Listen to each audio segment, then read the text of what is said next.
Elena Valdez stood in the gleaming industrial kitchen of Castellano's flagship restaurant, her hands steady as she put the finishing touches on what would become the chain's newest signature dish. The aroma of saffron and roasted garlic filled the air as she adjusted the seasoning with the precision of a master craftsman. In 3 hours, food critics from 5 major publications would taste this creation, never knowing that the brilliant mind behind Castellano's culinary empire wasn't the celebrated patriarch they'd come to interview, but the quiet daughter-in-law who'd spent the last 15 years transforming her mother-in-law's simple recipes into the sophisticated cuisine that had made the family fortune. Before we jump back in, tell us where you're tuning in from, and if this story touches you, make sure you're subscribed, because tomorrow I've saved something extra special for you. Elena had married into the Castellano family when she was 23, fresh out of culinary school, with dreams of opening her own restaurant. David Castellano had swept her off her feet with his charm and the promise of building something extraordinary together. What she hadn't expected was that her father-in-law, Marcus, would view her culinary expertise not as an equal partnership, but as a convenient resource to be exploited in silence. The Castellano Restaurant Group had started as a single neighborhood trattoria in Boston's North End, serving traditional Italian-American fare that Marcus's mother had brought from Sicily. When Elena entered the family, the business was struggling, serving the same tired menu to a dwindling customer base, while trendier establishments flourished around them. Marcus blamed the economy, the neighborhood's changing demographics, even the weather. But Elena saw the real problem immediately. The food was mediocre, uninspired, and decades behind what diners now expected. She had approached the situation delicately at first, offering small suggestions during family dinners. Perhaps they could update the presentation of the classic dishes or introduce some seasonal variations. Marcus had dismissed her ideas with the patronizing smile he reserved for women who dared to have opinions about his business. David, caught between his wife and his father, had remained diplomatically silent, choosing to avoid conflict rather than support Elena's innovations. But Elena was nothing if not persistent. She began experimenting in her home kitchen, creating elevated versions of traditional recipes, developing new dishes that honored the family's Italian heritage while appealing to modern palates. When David tasted her osso buco with saffron risotto, his eyes had widened with surprise and delight. The dish was sophisticated yet comforting, innovative yet rooted in tradition. It was exactly what Castellano's needed to compete in the evolving restaurant landscape. The breakthrough came during a particularly disastrous evening service when the head chef called in sick and the kitchen was in chaos. Marcus, faced with the prospect of turning away a dining room full of customers, had reluctantly allowed Elena to step in. She had quickly reorganized the kitchen workflow, elevated the plating of existing dishes, and introduced one of her signature creations as a special. The response was immediate and overwhelming. Customers who had been regulars for years suddenly saw Castellanos in a new light. Food bloggers who happened to be dining that night posted rave reviews. Within a week, reservations had doubled. Marcus, ever the opportunist, had claimed full credit for the transformation. He told reporters that he had been developing these new concepts for months, that the success was the result of his vision for modernizing traditional Italian cuisine while maintaining its soul. Elena watched from the kitchen as her father-in-law gave interview after interview, describing the creative process behind dishes she had conceived, developed, and perfected. When food critics praised the innovative use of ingredients and sophisticated flavor profiles, Marcus nodded sagely and accepted their compliments as his due. The arrangement that followed was never explicitly discussed, but it became the foundation of the family's success. Elena would develop new recipes, create seasonal menus, and design special offerings for holidays and events.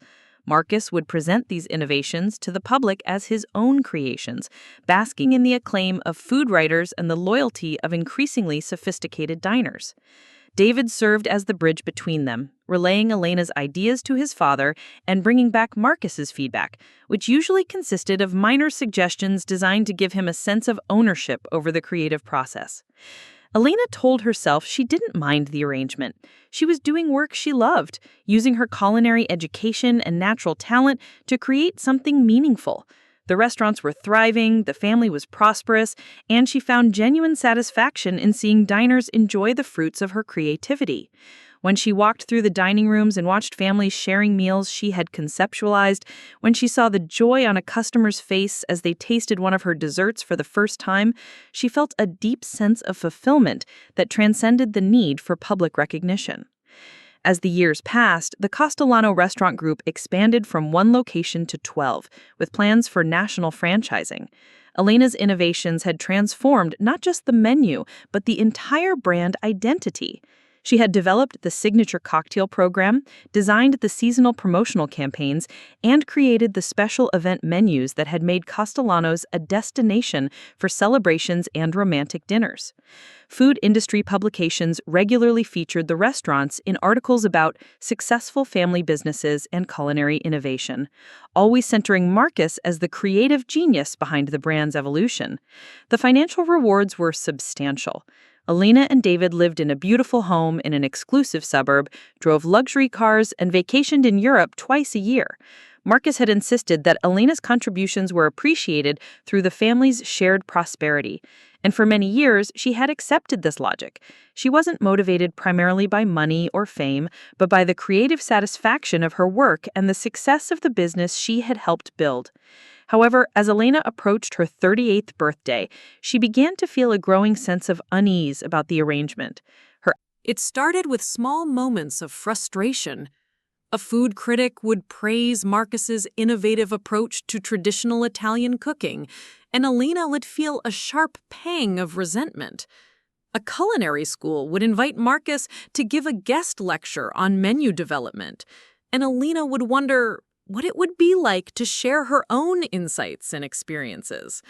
When she attended industry events as David's wife, she would listen to other chefs and restaurateurs discuss their creative processes, their failures and successes, their artistic vision, and feel like an outsider, despite being more qualified to contribute to these conversations than many of the participants.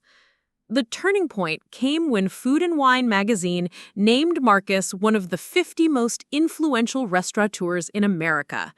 The article featured a full-page photo of him in the kitchen of the flagship restaurant, surrounded by dishes that Elena had created. The writer praised his ability to balance tradition with innovation, his understanding of modern diners' evolving tastes, and his skill at developing recipes that honored his heritage while pushing culinary boundaries. Reading the article, Elena felt something crack inside her chest. These weren't just her recipes being attributed to Marcus. They were her ideas, her creative vision, her understanding of flavor and technique being celebrated as someone else's genius. That evening, she had tried to talk to David about her feelings. She chose her words carefully, explaining that while she was grateful for the family's success, she sometimes felt invisible in the very industry where she had trained and dreamed of making her mark. David had listened with the patient expression he wore when dealing with what he considered emotional rather than practical concerns. He reminded her of their comfortable lifestyle, the respect the family enjoyed in the community, and the security that came from being part of a successful business dynasty. He suggested that perhaps she was experiencing some kind of midlife restlessness and recommended that she consider taking up a hobby or doing some volunteer work. Elena had stared at her husband in disbelief. The work that had built their fortune, that had transformed his family's struggling restaurant into a culinary empire, was being dismissed as a potential hobby. The expertise that food critics praised when they attributed it to Marcus was being relegated to volunteer work when she claimed ownership of it.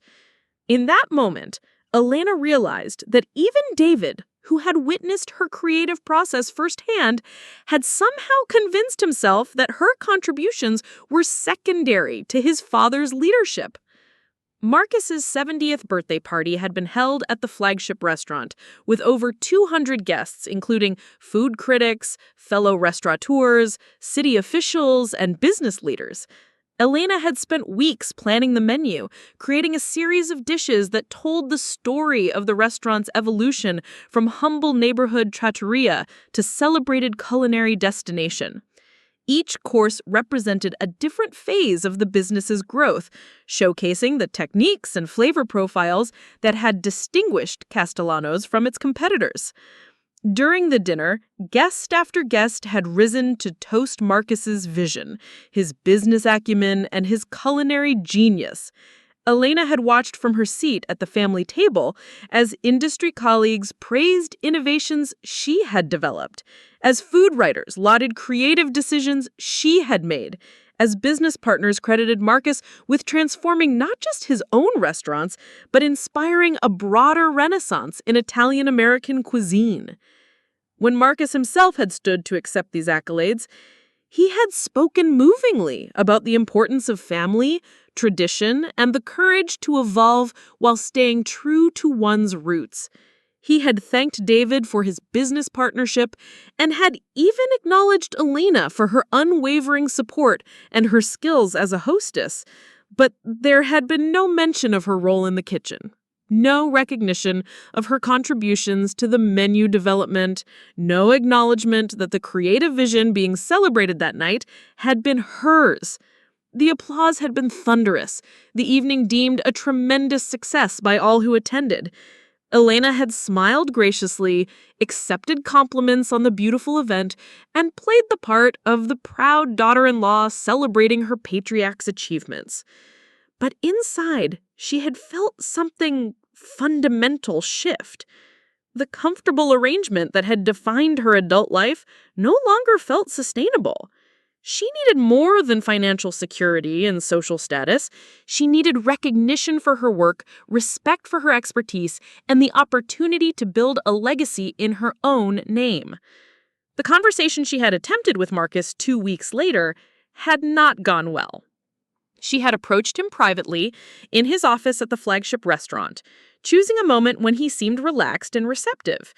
She had begun by expressing her gratitude for the opportunities the family had given her, her appreciation for being included in the business, and her pride in what they had built together.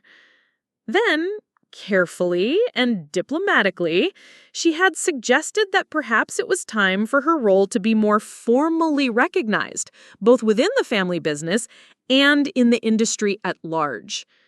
Marcus had listened with growing incredulity as Elena outlined her contributions to the restaurant group's success. She had documentation, she explained, of the menu development process, the recipe creation, the seasonal planning that had driven their growth and differentiated them from competitors. She wasn't asking to disrupt the existing power structure, she had assured him, but simply to receive appropriate credit for her work and perhaps a more official role in the creative direction of the restaurants. The response had been swift and crushing. Marcus had reminded Elena that she was family, not an employee, and that her attempts to claim credit for the business's success were both ungrateful and inappropriate. The restaurants were his life's work, he had declared, built on recipes and traditions passed down through generations of Castellanos. Any contributions she had made were within the context of her role as David's wife and a member of the family, not as some kind of independent consultant deserving of public recognition. He had suggested that if she was feeling unfulfilled, perhaps she should consider starting her own small catering business or doing some volunteer work. Elena had stared at her husband in disbelief. The work that had built their fortune, that had transformed his family's struggling restaurant into a culinary empire, was being dismissed as a potential hobby. The expertise that food critics praised when they attributed it to Marcus was being relegated to volunteer work when she claimed ownership of it. In that moment, Elena realized that even David, who had witnessed her creative process firsthand, had somehow convinced himself that her contributions were secondary to his father's leadership. Marcus's 70th birthday party had been held at the flagship restaurant, with over 200 guests, including food critics, fellow restaurateurs, city officials, and business leaders. Elena had spent weeks planning the menu, creating a series of dishes that told the story of the restaurant's evolution from humble neighborhood trattoria to celebrated culinary destination. Each course represented a different phase of the business's growth, showcasing the techniques and flavor profiles that had distinguished Castellano's from its competitors. During the dinner, guest after guest had risen to toast Marcus's vision, his business acumen, and his culinary genius. Elena had watched from her seat at the family table as industry colleagues praised innovations she had developed, as food writers lauded creative decisions she had made, as business partners credited Marcus with transforming not just his own restaurants, but inspiring a broader renaissance in Italian-American cuisine. When Marcus himself had stood to accept these accolades, he had spoken movingly about the importance of family, tradition, and the courage to evolve while staying true to one's roots. He had thanked David for his business partnership and had even acknowledged Elena for her unwavering support and her skills as a hostess. But there had been no mention of her role in the kitchen, no recognition of her contributions to the menu development, no acknowledgement that the creative vision being celebrated that night had been hers. The applause had been thunderous, the evening deemed a tremendous success by all who attended. Elena had smiled graciously, accepted compliments on the beautiful event, and played the part of the proud daughter-in-law celebrating her patriarch's achievements. But inside, she had felt something fundamental shift. The comfortable arrangement that had defined her adult life no longer felt sustainable. She needed more than financial security and social status. She needed recognition for her work, respect for her expertise, and the opportunity to build a legacy in her own name. The conversation she had attempted with Marcus 2 weeks later had not gone well. She had approached him privately in his office at the flagship restaurant, choosing a moment when he seemed relaxed and receptive. She had begun by expressing her gratitude for the opportunities the family had given her, her appreciation for being included in the business, and her pride in what they had built together. Then, carefully and diplomatically, she had suggested that perhaps it was... He seemed to view her request for recognition as a betrayal of family loyalty, while she struggled to hide her resentment every time he accepted praise for her innovations. David, caught in the middle, urged both sides to focus on the family's continued prosperity, rather than dwelling on questions of individual credit. The restaurants continued to thrive, with Elena's newest menu additions receiving rave reviews that were invariably attributed to Marcus's creative vision. It was during this period of uneasy detente that Marcus suffered his first heart attack. Elena had been in the test kitchen of the newest location, perfecting a spring menu that would capitalize on local farmers markets and seasonal ingredients, when David called with the news. She had rushed to the hospital, genuinely concerned for the man who had been a central figure in her life for 15 years, despite their recent conflicts. Seeing Marcus in the hospital bed, looking older and more fragile than she had ever imagined possible, Elena had felt a complicated mix of emotions. Fear for his health, certainly, but also a sudden awareness of how much their conflict had consumed her thoughts and energy. During his recovery, Marcus had seemed to soften toward Elena. He had thanked her for managing the restaurant's operations during his hospitalization, acknowledged her skill at maintaining quality and consistency across all locations, and even asked for her input on some business decisions. For a brief moment, Elena had hoped that his brush with mortality might have given him a new perspective on family relationships and professional partnerships. Perhaps they could find a way to work together that honored both his position as patriarch and her contributions as a creative professional. But as Marcus regained his strength and returned to active management of the restaurants, the old dynamics reasserted themselves. If anything, his near-death experience seemed to have made him more determined to cement his legacy as the creative force behind the Castellano empire. He began giving more interviews, writing articles for industry publications about his culinary philosophy, and even started work on a cookbook that would preserve his recipes and techniques for future generations. Elena watched with growing frustration as Marcus prepared to immortalize innovations that were fundamentally hers, ensuring that history would remember him as the genius behind the Castellano transformation. The cookbook project became a particular source of tension. Marcus had asked Elena to help with the technical aspects of recipe development, testing, and documentation, framing it as an opportunity for her to contribute to the family's legacy. But as Elena worked to translate her creative innovations into the precise measurements and detailed instructions required for publication, she realized that she was essentially ghostwriting Marcus's memoir as a chef. Every recipe she refined, every technique she explained, every story she helped craft would be published under his name, further cementing the fiction that he was the creative mind behind their success. Elena found herself in an impossible position. Refusing to help with the cookbook would create a family crisis and might even damage the restaurant's operations since her menu innovations were central to their competitive advantage.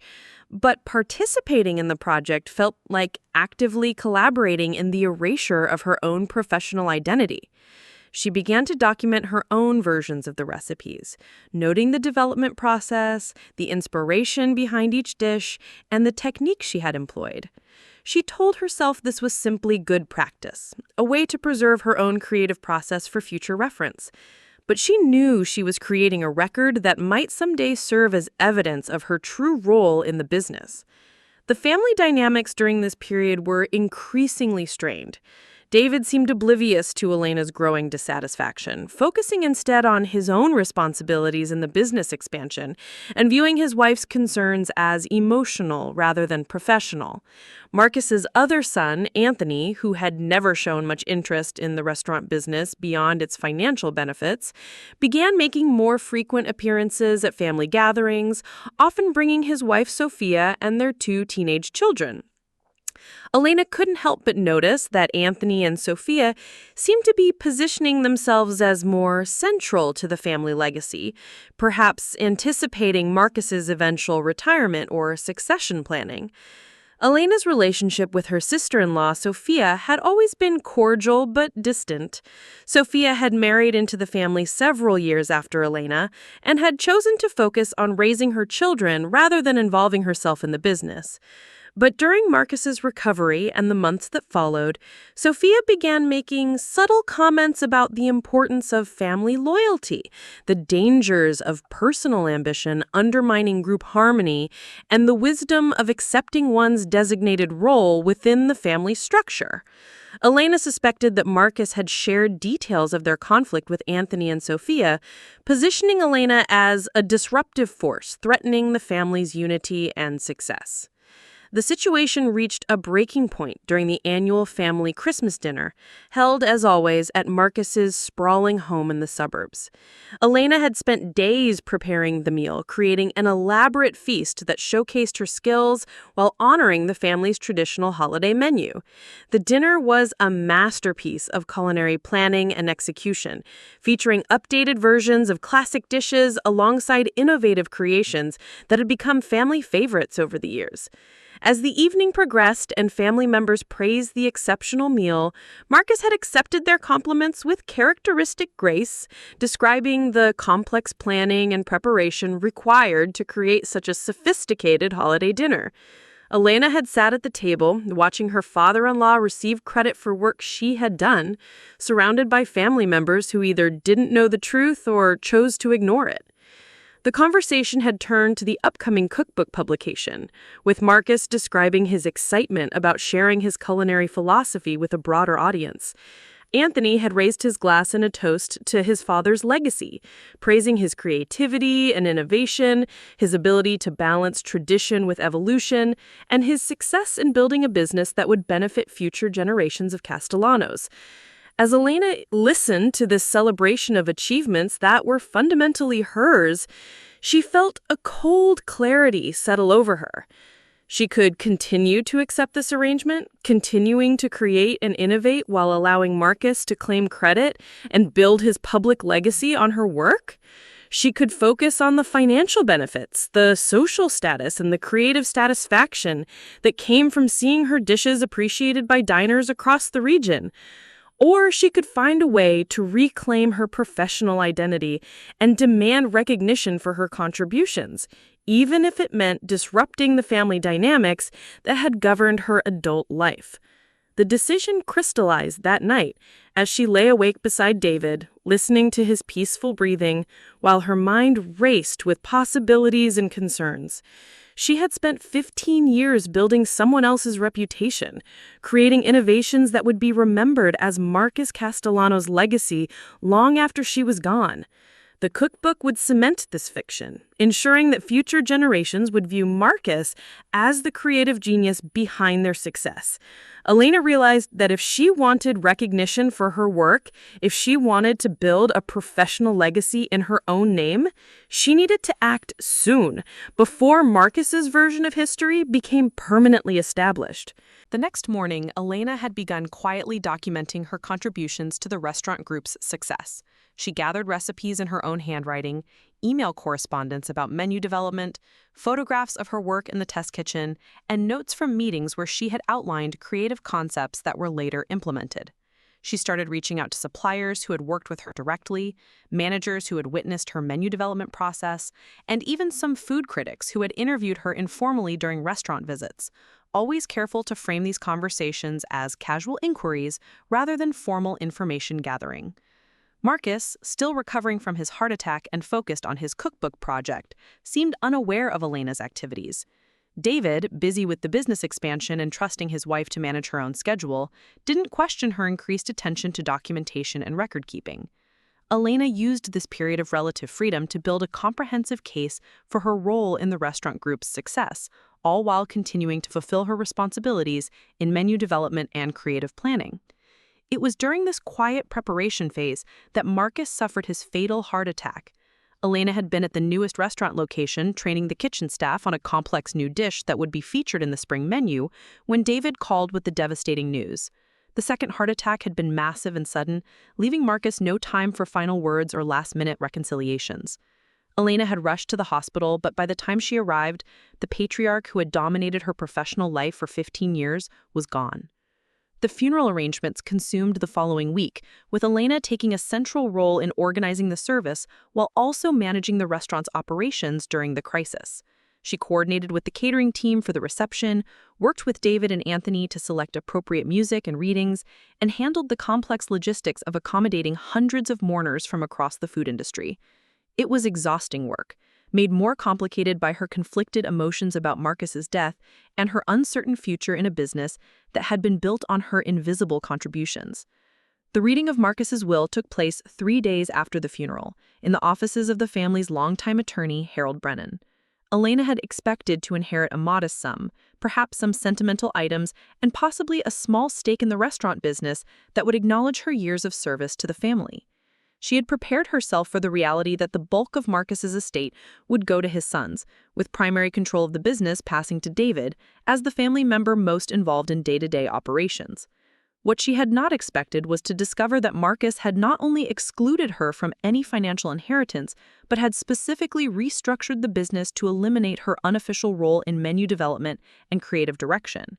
According to the will, David would inherit a controlling stake in the restaurant group, with Anthony receiving a substantial minority interest. Elena was mentioned only once in the document in a clause that specifically prohibited her from claiming any intellectual property rights to recipes, menu concepts, or creative innovations developed during her marriage to David. The language was precise and devastating. Marcus had not only cut Elena out of his will, but had anticipated her potential claims to the creative work that had built the family fortune. The document stated that any recipes, menu innovations, or culinary concepts developed during Elena's time with the family were the exclusive property of the Castellano restaurant group, regardless of who had conceived or created them. Furthermore, Elena was prohibited from using any knowledge gained during her involvement with the business to compete with the restaurants or to claim credit for their success in any public forum. Elena sat in the attorney's office listening to Harold Brennan read the relevant clauses in his measured legal voice, feeling as though she were hearing her own obituary. 15 years of creative work, of innovation and dedication, had been reduced to a legal prohibition against her claiming credit for her own achievements. Marcus had not simply excluded her from his will, he had attempted to erase her from the history of his business, ensuring that her contributions would remain forever invisible. David and Anthony exchanged glances across the conference table, their expressions suggesting that they had been aware of at least some of these provisions. Harold continued reading, outlining the complex succession plan that would govern the restaurant group's future operations. David would serve as CEO with full authority over business operations, menu development, and creative direction. Anthony would oversee financial planning and expansion strategies. Key management positions would be filled by existing employees, with no mention of Elena's role in any capacity. When Harold finished reading the will and asked if there were any questions, Elena found herself unable to speak. The magnitude of Marcus's betrayal was still sinking in, the careful legal language designed to strip her of any claim to recognition or compensation for the work that had defined her adult life. She looked at David, searching his face for some sign of surprise or outrage at the father's treatment of his wife, but saw only a carefully neutral expression that suggested that he had known what was coming. The drive home after the will reading was silent, with David focused on the road and Elena staring out the window at the familiar neighborhoods they passed. She felt as though she were seeing everything through new eyes, recognizing how completely her life had been shaped by assumptions that were now revealed to be false. She had believed that her contributions to the family business were valued, that her years of creative work had earned her some measure of security and recognition. Instead, she had been systematically excluded from the legacy she had helped build, reduced to an outsider despite 15 years of dedication to the family's success. That evening, David had attempted to discuss the will's provisions, framing the inheritance structure as a practical arrangement that would ensure business continuity and family harmony. He reminded Elena that they would continue to live comfortably on his inheritance, that her lifestyle would not change significantly, and that the restaurants would continue to benefit from her creative input if her role was not formally recognized in legal documents. He suggested that Marcus's restrictions on her claiming credit for menu innovations were simply protective measures, designed to prevent potential conflicts with competitors rather than personal slights against Elena's contributions. Elena listened to her husband's explanations with growing disbelief. David seemed genuinely unable to understand why she was upset about being erased from the business she had built. He focused on the financial aspects of the inheritance, the security and comfort their portion would provide, and the continued opportunities for Elena to contribute to the restaurant's success in an unofficial capacity. When she tried to explain her feelings about being professionally erased, about having her creative work attributed permanently to someone else, David responded with the same patient expression he had worn throughout their marriage when dealing with what he considered emotional rather than practical concerns. The conversation ended with David suggesting that Elena was understandably emotional after Marcus's death and the stress of the funeral arrangements, and that perhaps she should take some time to grieve and adjust to the new family dynamics before making any major decisions about her future. He kissed her forehead with the patronizing affection of a husband who viewed her professional ambitions as charming but ultimately irrelevant, and went to bed confident that time would help Elena accept the new arrangement. Elena sat alone in their living room, surrounded by the comfortable furnishings and elegant decor that Marcus's money had purchased, feeling as isolated as she had ever felt in her life. Preparing and narrating this story took us a lot of time, so if you are enjoying it, subscribe to our channel. It means a lot to us. Now back to the story. The man she had married, the family she had served loyally for 15 years, the business she had transformed with her creativity and expertise, had all conspired to erase her from the story of her own professional life. She was expected to accept this erasure gracefully, to continue living comfortably on the proceeds of work that would forever be attributed to someone else, to watch as the cookbook bearing Marcus's name immortalized innovations that were fundamentally hers. It was in that moment of profound isolation and clarity that Elena made a decision that would transform her relationship with the Castellano family forever. She would not accept this arrangement quietly. She would not allow 15 years of creative work to be erased by legal documents and family politics. She would find a way to reclaim her professional identity and demand recognition for her contributions, even if it meant destroying the comfortable fiction that had governed her adult life. The first step in Elena's campaign for recognition came to her with startling clarity as she sat in her darkened living room contemplating the magnitude of Marcus's betrayal. The cookbook project, which she had been helping to develop right up until Marcus's death, was scheduled for publication in 6 months. The launch party was planned for the anniversary of the restaurant group's founding, with food critics, industry leaders, and media representatives invited to celebrate Marcus's culinary legacy. The book would cement his reputation as the creative genius behind Castellano's success, ensuring that future generations would remember him as the innovator who had transformed traditional Italian-American cuisine. Unless, Elena realized, she found a way to reveal the truth before the book's publication. She had documentation of her role in developing many of the recipes featured in the cookbook, evidence of her creative process, and proof that Marcus had been claiming credit for her innovations throughout their partnership. If she could present this evidence convincingly, she might be able to rewrite the narrative of the restaurant group's success before Marcus's version became permanently established in print. The plan that began forming in Elena's mind was audacious and risky, but it offered the possibility of finally claiming recognition for her work while exposing the systematic erasure she had endured for 15 years. She would need to gather more evidence, identify allies who could support her claims, and find a platform that would give her story the visibility it deserved. Most importantly, she would need to be strategic about timing and presentation, ensuring that her revelations would have maximum impact on the industry and the family. Elena spent the next morning making phone calls and sending carefully worded emails, beginning the process of building her case for recognition. She reached out to food critics who had praised innovations she had developed, suppliers who had worked with her directly on ingredient sourcing and menu development, and restaurant managers who had witnessed her creative process firsthand. She framed these conversations as research for a potential project about the evolution of Italian-American cuisine, never explicitly revealing her plans, but gathering testimonials and documentation that would support her eventual claims. The response to her inquiries was more encouraging than Elena had dared hope. Several food critics remembered conversations with her about menu development and creative philosophy, acknowledging that her insights had often been more sophisticated than Marcus's public statements about his work. Suppliers provided records of her direct involvement in ingredient selection and seasonal planning, documentation that contradicted the official narrative of Marcus as the sole creative decision-maker. Restaurant managers, some of whom had left the Castellano organization over the years, were surprisingly candid about Elena's central role in menu innovation and quality control. As Elena compiled this evidence, she began to see the scope of the deception that had defined her professional life.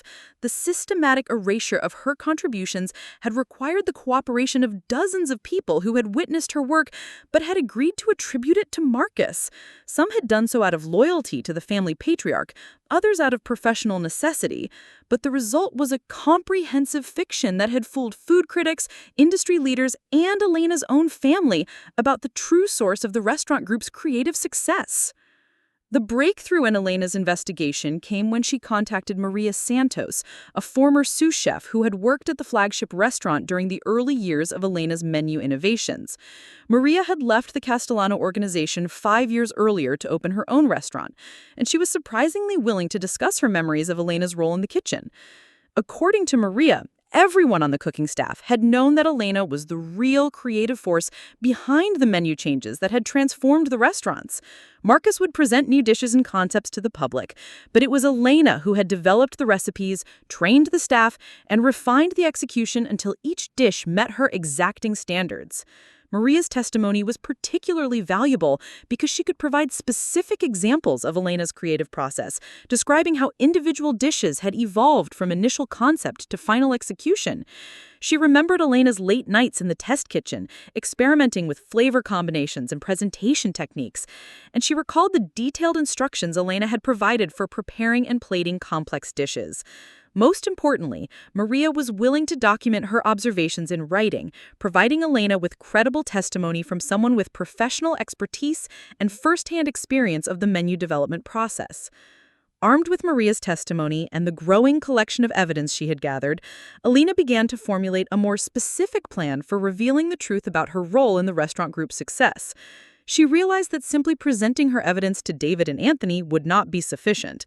They had already demonstrated their willingness to participate in Marcus's fiction, and they had strong financial incentives to maintain the current narrative. Elena needed a public platform that would make it impossible for the family to ignore her claims or dismiss them as personal grievances. The opportunity came when Elena learned that Food and Wine magazine was planning a memorial tribute to Marcus, scheduled to publication to coincide with the cookbook launch. The article would celebrate his contributions to Italian-American cuisine and his influence on the restaurant industry, featuring interviews with colleagues, critics, and family members. Elena realized that this tribute represented the perfect platform for revealing the truth about Marcus's legacy, if she could find a way to participate in the magazine's research process. Elena contacted the journalist assigned to the tribute article, introducing herself as Marcus's daughter-in-law and offering to provide insights about his creative process and family life. The journalist, Sandra Chen, was delighted to include Elena's perspective in the article, particularly since she had been hoping to capture the personal side of Marcus's legacy alongside his professional achievements. Sandra's questions about Marcus's creative routine, his inspiration for specific dishes, and his approach to menu development gave Elena the perfect opportunity to begin introducing carefully chosen details about her own role in the process. During her interview with Sandra, Elena walked a careful line between honesty and diplomacy. She described Marcus as a visionary who had recognized the need to evolve traditional Italian-American cuisine for modern diners. But she also began to hint at the collaborative nature of the creative process. She mentioned her own culinary training and her involvement in menu development, framing it as a family partnership that had contributed to the restaurant group's creative success. She provided specific examples of dishes that had become signature items, describing their development in ways that suggested her central role without explicitly contradicting the official narrative. Sandra's follow-up questions indicated that she was intrigued by Elena's insights and wanted to explore the collaborative dynamics of the Castellano creative process in more detail. Elena realized that the journalist was sophisticated enough to read between the lines of her diplomatic language, and that Sandra might be willing to investigate the true dynamics of the family business if provided sufficient evidence and encouragement. Over the following weeks, Elena continued to develop her relationship with Sandra, providing additional information about the restaurant group's history and evolution. She shared documentation of her involvement in menu development, always framing it as part of the family's collaborative approach rather than explicitly challenging Marcus's reputation. She introduced Sandra to former employees like Maria Santos, who could provide professional perspectives on the creative process and the family dynamics within the organization. Elena's strategy was to gradually build Sandra's understanding of her role in the business while maintaining plausible deniability about her ultimate intentions. If Sandra chose to investigate further and uncover the full extent of Elena's contributions, Elena could claim that she had simply been sharing family history and had never intended to challenge Marcus's legacy. If Sandra decided not to pursue the story, Elena would need to find another approach, but she would not have damaged her relationship with the family by making explicit accusations. The delicate balance of Elena's position became more complicated when David noticed her increased activity and began asking questions about her frequent phone calls and meetings. Elena explained that she was helping with research for the memorial tribute, contributing family perspectives and personal memories to ensure that the article captured Marcus's full legacy. David seemed satisfied with this explanation, even expressing pride that Elena was taking such an active role in preserving his father's memory. Elena's relationship with Anthony and Sophia remained cordial, but increasingly strained during this period. Both seemed suspicious of Elena's sudden involvement in public relations activities, particularly given the conflicts that had preceded Marcus's death. Sophia made several pointed comments about the importance of family loyalty during difficult times, and Anthony began making more frequent visits to the restaurants, as if checking on Elena's activities and ensuring that business operations remained stable. The tension within the family reached a new level when Elena learned that David and Anthony had been meeting privately with Harold Brennan, the family attorney, to discuss the specifics of the business succession and the implementation of Marcus's will.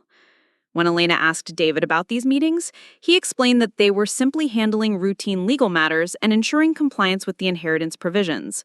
However, Elena suspected that the brothers were concerned about potential challenges to the will and were taking steps to protect their interests. Elena's suspicions were confirmed when Harold Brennan called to request a meeting with her, ostensibly to review the legal restrictions outlined in Marcus's will and ensure that she understood her obligations regarding confidentiality and non-competition. During the meeting, Harold carefully explained the specific language that prohibited Elena from claiming credit for menu innovations or using her knowledge of the business to compete with the restaurant group. He emphasized that these restrictions were legally binding and that violations could result in significant financial penalties. The attorney's careful explanation made it clear that David and Anthony were aware of Elena's activities and were concerned about her potential plans. Harold's emphasis on the legal consequences of challenging the will suggested that the family was prepared to take aggressive action if Elena attempted to assert claims to intellectual property or public recognition. Elena realized that she was operating under surveillance and that her time for building a case might be more limited than she had initially assumed. Rather than being intimidated by the family's legal posturing, Elena felt energized by the confirmation that her activities were having an impact. If David and Anthony were concerned enough to involve their attorney, it meant that they recognized the potential threat posed by Elena's evidence and testimony. The legal restrictions outlined in Marcus's will were clearly designed to prevent exactly the kind of revelation Elena was planning, which suggested that Marcus had been aware of the vulnerability of his position and had taken steps to protect his legacy from posthumous challenges. Elena's resolve was further strengthened when she received an unexpected call from Thomas Castellano, Marcus's older brother, who had been estranged from the family for over a decade following a business dispute. Thomas had learned about Marcus's death through mutual acquaintances and had called to express his condolences, but the conversation quickly turned to family history and old grievances. Thomas had revealed that he had always suspected that Marcus was taking credit for innovations developed by others based on his own observations during family gatherings and his knowledge of his brother's actual culinary skills. According to Thomas, Marcus had been a competent businessman and an effective promoter, but he had never demonstrated the sophisticated understanding of flavor, technique, and presentation that had supposedly driven the restaurant group's creative evolution. Thomas had noticed Elena's expertise during family meals and had suspected that she was the real creative force behind the business, but he had never felt comfortable raising the issue given his own conflicts with Marcus and his exclusion from family affairs. Thomas's testimony provided Elena with additional credibility and an important witness who could speak to Marcus's actual abilities and limitations. More importantly, Thomas offered to support Elena's efforts to reveal the truth both out of personal loyalty to her and out of a desire to see justice done regarding his brother's legacy. As a member of the extended family with his own professional credentials in the food industry, Thomas could provide Elena with cover and legitimacy that would make it more difficult for David and Anthony to dismiss her claims as personal grievances. With Thomas's support and the growing collection of evidence she had assembled, Elena began to finalize her strategy for revealing the truth about her role in the restaurant group's success. She would continue to work with Sandra Chen on the memorial tribute, gradually providing more specific information about her contributions while building toward a revelation that would reframe the entire narrative of Marcus's legacy. She would coordinate her disclosure with the cookbook's publication timeline, ensuring maximum impact on the industry and the public's understanding of the Castellano brand. Most importantly, Elena would time her revelation to coincide with the most vulnerable moment for the family business, when they would be least able to manage the public relations crisis that would inevitably follow. She had identified the perfect opportunity, an event that would give her maximum leverage while ensuring that her story would receive the attention it deserved. The plan that Elena had been developing reached its crucial phase when she learned that the Castellano restaurant group was scheduled to host its annual industry gala in 3 weeks, an event that would bring together food critics, fellow restaurateurs, suppliers, and media representatives from across the region. The gala was traditionally used to announce new menu items, celebrate the company's achievements, and reinforce Marcus's reputation as a creative visionary in Italian-American cuisine. This year's event was particularly significant because it would serve as a memorial celebration of Marcus's legacy and a launch party for his posthumous cookbook. Elena realized that the gala represented the perfect platform for her revelation. The assembled guests would include exactly the audience she needed to reach, people with the expertise to understand the significance of her claims and the influence to amplify her story throughout the industry. The timing would also maximize the impact on the family business, coming at a moment when David and Anthony were most invested in celebrating Marcus's reputation and launching the cookbook that would immortalize the fiction of his creative genius.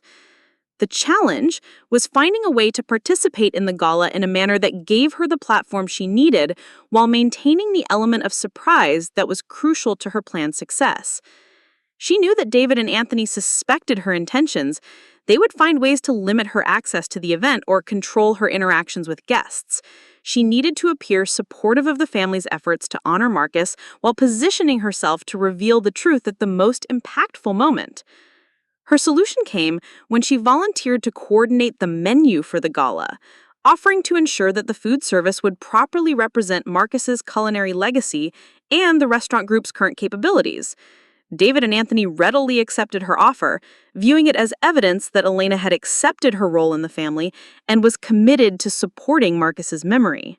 They were particularly pleased that she wanted to take responsibility for an aspect of the event that would require significant time and attention, as it would keep her busy with practical tasks rather than giving her opportunities to interact extensively with guests.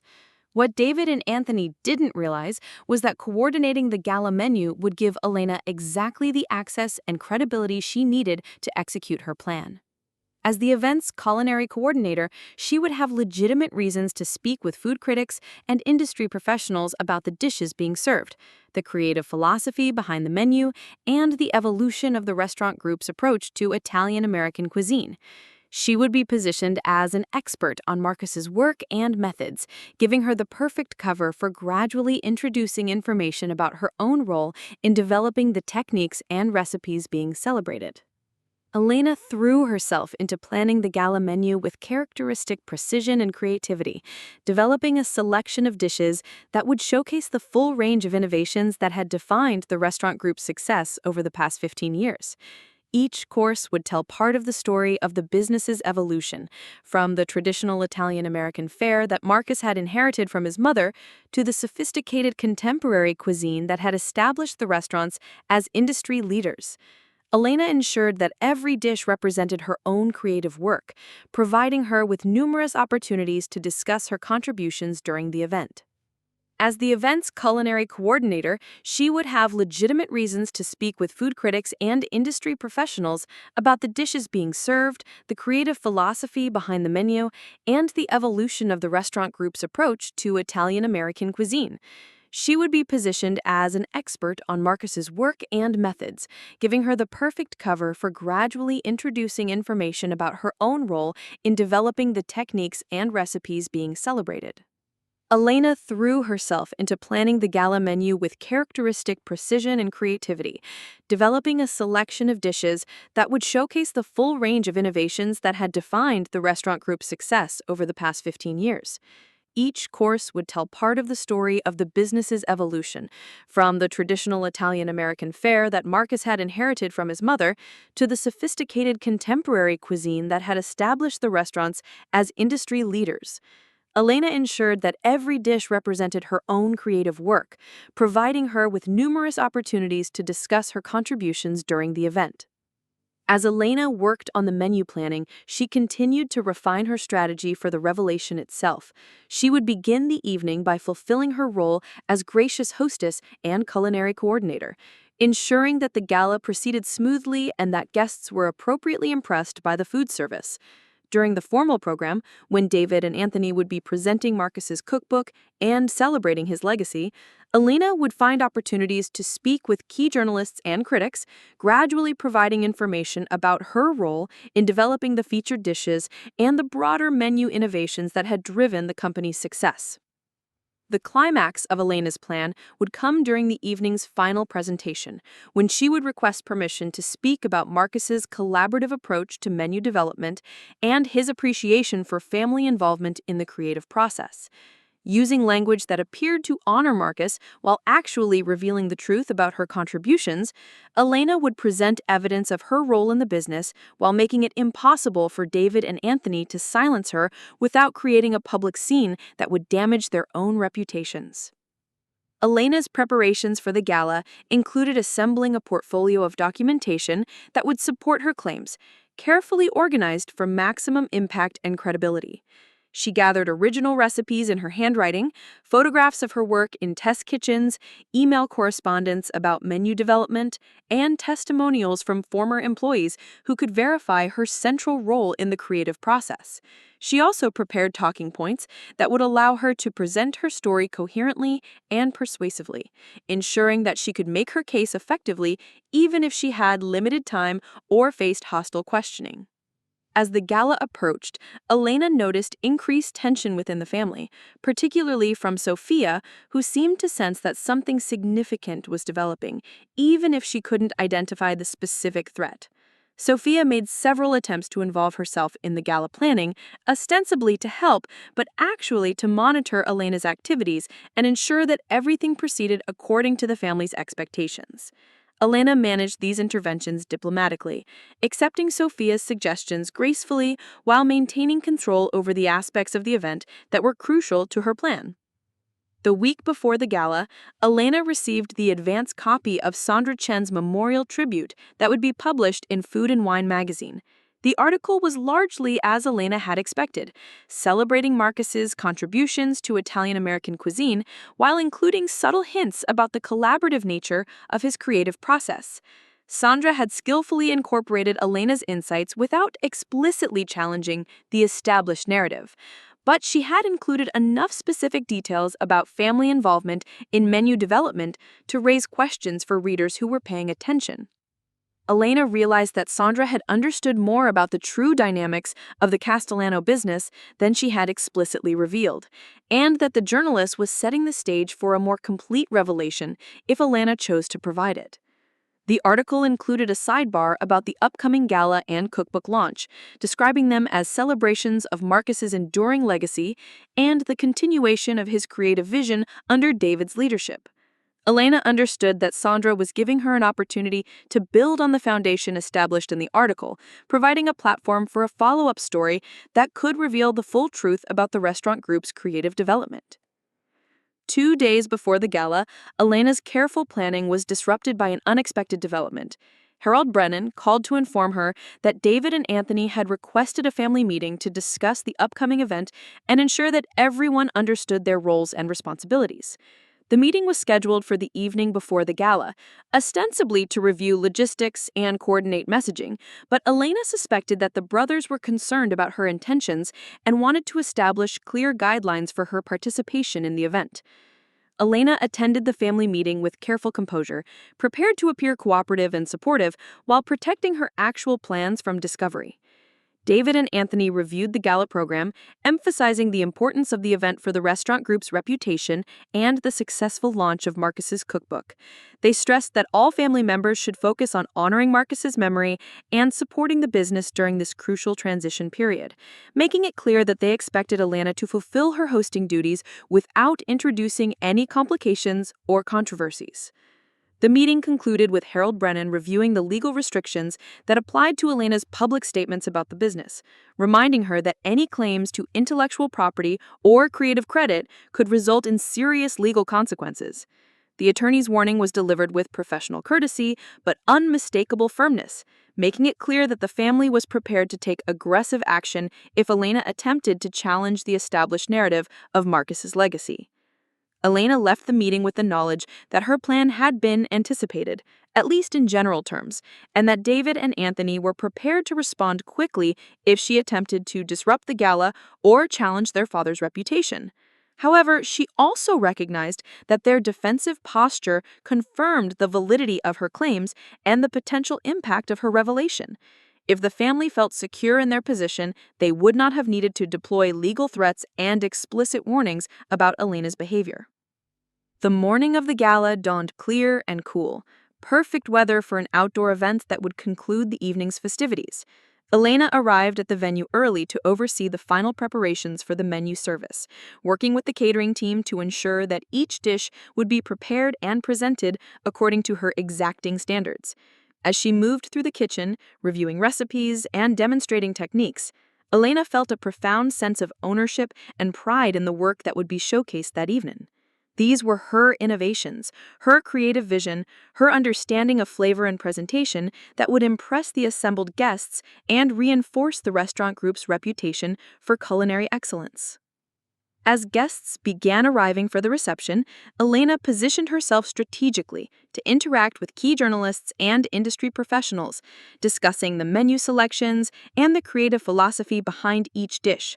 She spoke knowledgeably about the development process, the inspiration for specific flavor combinations, and the techniques required for proper execution, establishing her credibility as someone with deep expertise in the restaurant group's culinary operations. Several food critics commented on her sophisticated understanding of the cuisine and her articulate explanations of complex concepts, observations that would become significant when Elena revealed her true role in developing the featured innovations. During the cocktail reception, Elena had brief but significant conversations with Maria Santos, Thomas Castellano, and several other allies who had agreed to support her revelation if the opportunity arose. Each confirmed their readiness to provide testimony about Elena's contributions if she decided to proceed with her plan, giving her confidence that she would not be standing alone when she challenged the established narrative of Marcus's legacy.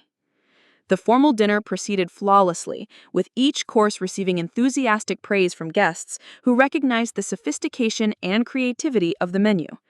Elena watched from her position at the family table as food critics sampled her innovations, as fellow restaurateurs discussed the techniques and presentation, and as industry leaders celebrated the continuing excellence of the Castellano brand. The irony was almost overwhelming. She was witnessing a celebration of her own creative work, while being introduced to guests as simply David's wife and Marcus's devoted daughter-in-law. When David rose to present Marcus's cookbook and deliver the evening's keynote address about his father's legacy, Elena felt her heart rate increase as the moment of decision approached. She had rehearsed her intervention countless times, preparing for multiple scenarios and potential responses, but she knew that once she began speaking, there would be no possibility of retreat or compromise. She would either succeed in claiming recognition for her work or face the legal and personal consequences of challenging the family's carefully constructed fiction. David's presentation was masterful, combining personal anecdotes about Marcus's passion for cooking with professional insights about his business philosophy and creative vision. He spoke movingly about his father's commitment to honoring Italian traditions while embracing American innovation, his dedication to quality and authenticity, and his ability to anticipate and respond to changing consumer preferences. As David displayed pages from the cookbook and described specific recipes and techniques, Elena realized that he was celebrating innovations that were fundamentally hers, while apparently believing his own version of events. The moment came when David invited questions and comments from the audience, opening the floor for guests to share their own memories of Marcus and their observations about his contributions to the industry. Elena stood slowly, her portfolio of evidence in hand, and requested permission to speak about Marcus's collaborative approach to menu development and his appreciation for family involvement in the creative process. As Elena moved to the front of the room, she could see the tension in David's and Anthony's faces, their recognition that something significant was about to unfold, even if they couldn't predict its exact nature. She could also see the expectant attention of the journalists and critics in the audience, professionals who were trained to recognize important stories and who sensed that they were about to witness something beyond the typical memorial celebration. Elena began by expressing her gratitude for the opportunity to honor Marcus's memory and her appreciation for the family's support during her 15 years as part of the Castellano organization. She spoke warmly about Marcus's vision for the restaurant group and his commitment to excellence, establishing a tone of respect and appreciation that would make her eventual revelation more credible and less easily dismissed as personal animosity. Then, with careful precision and growing confidence, Elena began to tell the true story of the restaurant group's creative evolution, documenting her role in developing the innovations that had transformed the business and established Marcus's reputation as a culinary visionary. She presented evidence methodically and persuasively, building an irrefutable case for her central role in the success that was being celebrated that evening. As Elena spoke, the room grew increasingly quiet, with guests recognizing the significance of her revelations and the courage required to challenge such a well-established narrative in such a public forum. Food critics began taking notes, industry professionals exchanged meaningful glances, and Elena could see Sandra Chen in the audience, her expression indicating that she understood the full implications of the story that was unfolding. The response to Elena's revelation would reshape not only her own life, but the entire legacy of the Castellano restaurant group, establishing a new understanding of the creative forces that had built one of the region's most successful culinary enterprises. But that story, and the dramatic consequences that followed Elena's decision to step into the light and claim her rightful place in the industry's history, would have to wait for another day. For now, Elena stood at the front of the room, finally speaking her truth after 15 years of silence, watching as the carefully constructed fiction of Marcus Castellano's creative genius began to crumble under the weight of evidence and testimony that could no longer be ignored or suppressed. The invisible architect of the family's success had at last become visible, and the industry would never view the Castellano legacy the same way again. The silence that followed Elena's final words stretched across the elegant dining room like a taut wire ready to snap. 200 of the food industry's most influential figures sat motionless, processing the magnitude of what they had just witnessed. Elena remained standing at the front of the room, her portfolio of evidence still in hand, watching as the carefully constructed fiction of Marcus Castellano's creative genius began to dissolve before their eyes. David was the first to recover, his face cycling through shock, anger, and desperate calculation in a matter of seconds. He rose from his seat with the forced composure of someone trying to salvage a catastrophic situation, his voice carrying across the silent room with artificial warmth. "I think we're all a bit emotional tonight," he said, attempting a laugh that fell flat in the tense atmosphere. "Elena has always been incredibly supportive of our family business, and I know she's still grieving Dad's loss. Perhaps we should—" "I have documentation," Elena interrupted quietly, her voice cutting through David's damage control attempt with surgical precision. She opened her portfolio and held up a sheet of paper covered in her distinctive handwriting. "This is the original recipe for the saffron ossobuco that Food and Wine called Marcus Castellano's masterpiece in 2018. Notice the date in the corner, 3 months before it appeared on any restaurant menu. Notice the handwriting, which I'm sure several people in this room can verify as mine." She moved to the next document, her confidence growing with each piece of evidence. "Here are email exchanges between Marcus and me about the development of the seasonal truffle menu that won the James Beard Foundation's Innovation Award last year. Here are photographs of me working in the test kitchen on the molecular gastronomy techniques that Marcus demonstrated for Bon Appetit magazine 6 months ago." Sandra Chen had moved closer to the front of the room, her phone discreetly recording as Elena presented her case. Other journalists followed suit, recognizing that they were witnessing a story that would reshape their understanding of one of the region's most celebrated culinary empires. Anthony shot to his feet, his face flushed with anger and embarrassment. "This is completely inappropriate," he declared, his voice tight with barely controlled rage. "Elena, you're making a scene at Dad's memorial celebration. These people came here to honor his legacy, not to listen to the truth?" Thomas Castellano's voice carried from the back of the room as Marcus's estranged brother made his way forward. "I think these people deserve to know exactly whose legacy they're celebrating." The dynamic in the room shifted dramatically as Thomas approached Elena, his presence lending credibility to her claims. As Marcus's brother and a respected figure in the food industry, Thomas carried weight that would be difficult for David and Anthony to dismiss or discredit. "I've watched this family for decades," Thomas continued, addressing the assembled guests directly. "I've seen Marcus at family gatherings, watched him cook, listened to him talk about food and technique.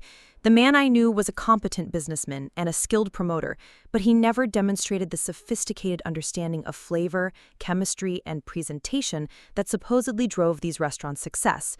Thomas gestured toward Elena with obvious respect. "This woman, however, has consistently shown the kind of expertise that critics have been attributing to my brother.